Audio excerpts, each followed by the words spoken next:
In today's video, I'm going to teach you how to fix Microsoft Teams app not showing notifications. If Teams notifications are not appearing properly, the issue is often caused by a simple setting, an app conflict, or an outdated version of the app.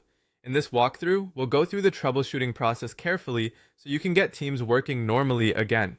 First, check your camera connection. Even though this may seem unrelated, if you're dealing with a broader Teams hardware issue, it's worth confirming that everything connected to Teams is working correctly. If you're using an external webcam, make sure it's securely plugged in. You can also unplug it and reconnect it, and if needed, try a different USB port. This helps rule out a weak or unstable connection. Next, restart Microsoft Teams completely. Close the app fully and make sure it's no longer running in the system tray in the background. After that, reopen Teams and join your meeting again, or simply return to the app and check whether the issue has been resolved. Restarting the app often clears temporary glitches. After that, check camera permissions on Windows, open settings, then go to privacy and security and select camera. Make sure camera access is turned on.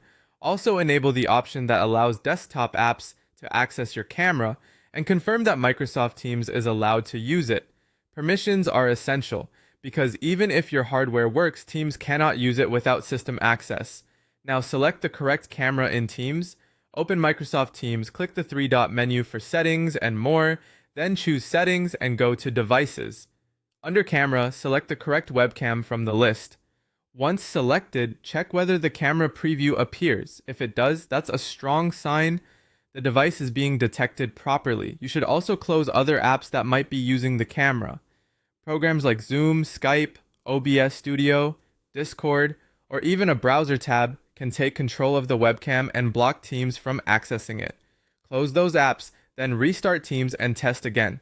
From there, update Microsoft Teams. Open the app, click the three-dot menu, and choose Check for Updates. Install anything available, then restart the app. Updates often fix bugs and compatibility problems. If the issue continues, restart your computer. This can clear background conflicts that a simple app restart doesn't fix. You can also update your camera driver on Windows. Right-click the Start button, open Device Manager, expand cameras or imaging devices, right-click your webcam, and select Update Driver. Then follow the on-screen prompts. Next, test your camera in another app, like the Windows Camera app,